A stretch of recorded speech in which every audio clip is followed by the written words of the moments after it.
നീലഗിരിയുടെ സഖിയാണ് നിലമ്പൂർ.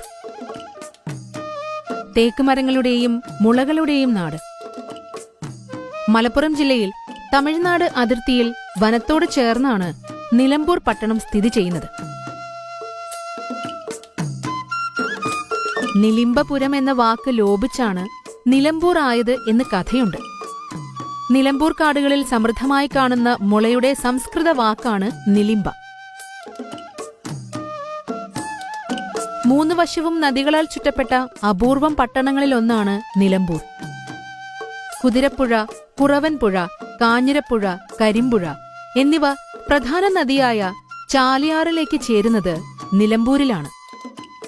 നിലമ്പൂരിന്റെ പ്രധാന വിനോദസഞ്ചാര കാഴ്ചകൾ ഏതൊക്കെയാണ് എന്ന് നോക്കാം. നിലമ്പൂരിലേക്കുള്ള തീവണ്ടി യാത്ര തീർച്ചയായും ആസ്വദിക്കണം. ഷൊർണൂരിൽ നിന്നാണ് ഈ ഡീസൽ ട്രെയിൻ. നദികളും പാടശേഖരവും കാർഷിക സമൃദ്ധിയുടെ ഗ്രാമീണ കാഴ്ചകളും ഈ യാത്ര മനോഹരമാക്കുന്നു. നിലമ്പൂർ റോഡ് സ്റ്റേഷനിൽ ആ പാളം അവസാനിക്കുന്നു. ഇവിടെ നിന്ന് ബസ്സിൽ നിലമ്പൂർ പട്ടണത്തിലെത്താം. നിലമ്പൂർ കോവിലകം വകയായിരുന്നു മുൻപ് ഗൂഡല്ലൂർ വരെയുള്ള കാടും ഭൂമിയും എല്ലാം. നിലമ്പൂർ പാട്ടുത്സവം നടക്കുന്ന വേട്ടയ്ക്കൊരുമകൻ ക്ഷേത്രവും ചാലിയാർ പാറക്കടവുമാണ് കോവിലകം ഭാഗത്തെ ഇപ്പോഴത്തെ കാഴ്ചകൾ. കോവിലകം ഭാഗങ്ങൾ സ്വകാര്യ വാസസ്ഥലങ്ങളാണ്.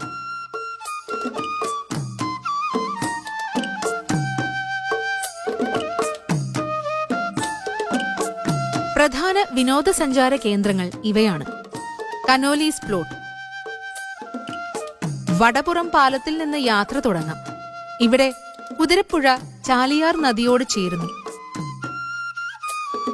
കനോലി ഇക്കോ ടൂറിസം സെന്ററും വിഖ്യാതമായ മരം ഡിപ്പോയുമാണ് ഇവിടെയുള്ള ആകർഷണം.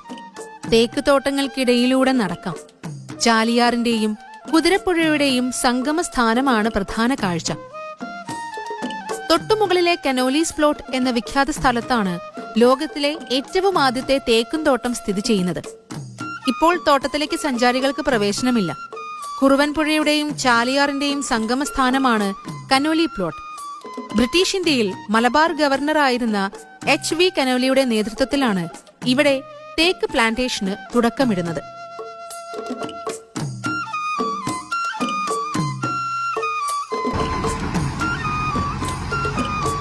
DFO ബംഗ്ലാവ്. നിലമ്പൂർ ചന്തക്കുന്ന് പട്ടണത്തിൽ ഒരു കാടുണ്ട്. അതാണ് ബംഗ്ലാവ് കുന്ന്. പട്ടണത്തിരക്കിൽ നിന്ന് മാറി കാടിന്റെ ശാന്തത അനുഭവിക്കാനായി ഇവിടേക്ക് ഡ്രൈവ് ചെയ്യാം. മഹാഗണി മരങ്ങൾ നിറഞ്ഞ ഈ കുന്നിൽ ടിപ്പു സുൽത്താൻ ഒരു നിരീക്ഷണ ഗോപുരം സ്ഥാപിച്ചിരുന്നു. പിന്നീട് ബ്രിട്ടീഷ് ഭരണകാലത്ത് ഡിവിഷണൽ ഫോറസ്റ്റ് ഓഫീസായി. മരങ്ങൾക്ക് മുകളിലൂടെയുള്ള നടപ്പാതയിലെ കനോപ്പി വാക്കിംഗ് അവിസ്മരണീയമായ അനുഭവമാണ്.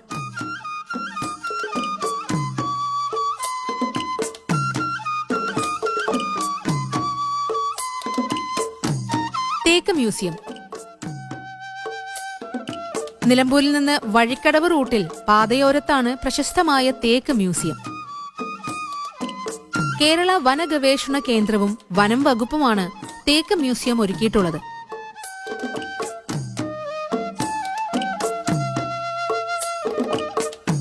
രണ്ട് നിലകളിലായി തേക്കിന്റെ പല കാഴ്ചകളും അറിവുകളും മ്യൂസിയം നൽകുന്നു.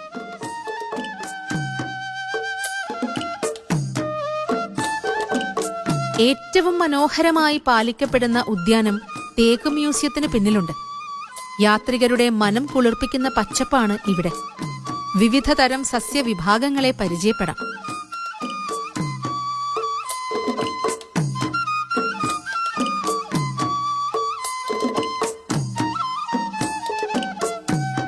ചരിത്രാതീത കാലത്തെ മൃതിയറ കാണാൻ മറക്കരുത്. വൃത്തത്തിൽ കല്ലുവെച്ച് അടയാളപ്പെടുത്തിയ മൃതകുടീരമാണിത്.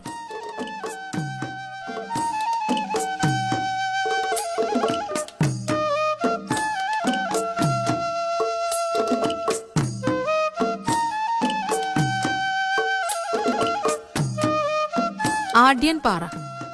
ചാലിയാറിന്റെ പോഷക നദിയായ കാഞ്ഞിരപ്പുഴയിലെ അതിസുന്ദരമായ വെള്ളച്ചാട്ടമാണ് ആഢ്യൻപാറ.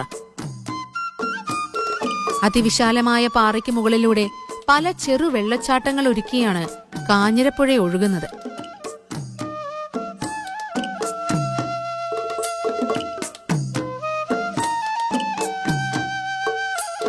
അപകട സാധ്യത മുൻനിർത്തി ചില സന്ദർഭങ്ങളിൽ ആഢ്യൻപാറ ജലപാതയിൽ കുളിക്കാൻ സഞ്ചാരികളെ അനുവദിക്കാറില്ല. ഓർക്കുക, കുളിർവെള്ളത്തിൽ കുളിക്കുമ്പോഴും സാഹസികത അതിരുവിടരുത്.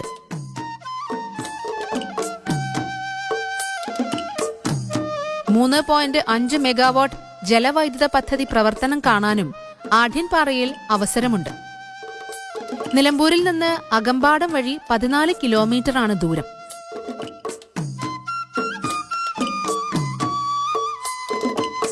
കോഴിപ്പാറ വെള്ളച്ചാട്ടം.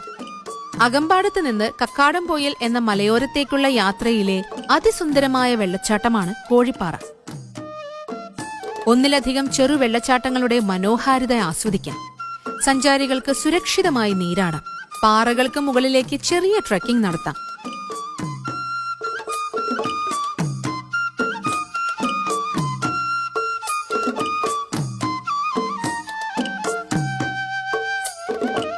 അകമ്പാടത്ത് നിന്ന് 20 കിലോമീറ്ററാണ് ദൂരം.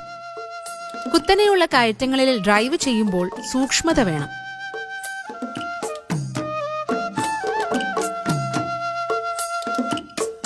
TK colony. നിലമ്പൂരിന്റെ സ്ഫടിക നദിയാണ് കോട്ടപ്പുഴ. സൈലന്റ് വാലി ദേശീയോദ്യാനത്തിന്റെ മലനിരകളോട് ചേർന്ന് കിടക്കുന്ന TK കോളനി എന്ന കാർഷിക മലയോര ഗ്രാമത്തിന്റെ തുടിപ്പാണ് കോട്ടപ്പുഴ. അടിത്തട്ട് കാണാവുന്ന കുളിർജലത്തിലെ നീരാട്ടാണ് യാത്രികരെ TK കോളനിയിലേക്ക് ആകർഷിക്കുന്നത്. ഒരിക്കലും ഇവിടെ ജലം മലിനമാക്കരുത്. കാരണം ഗ്രാമീണരുടെ കുടിവെള്ളമാണ് കോട്ടപ്പുഴയിലൂടെ ഒഴുകുന്നത്. വഴി ഇങ്ങനെ: നിലമ്പൂർ, പൂക്കോട്ടുംപാടം, TK കോളനി. ദൂരം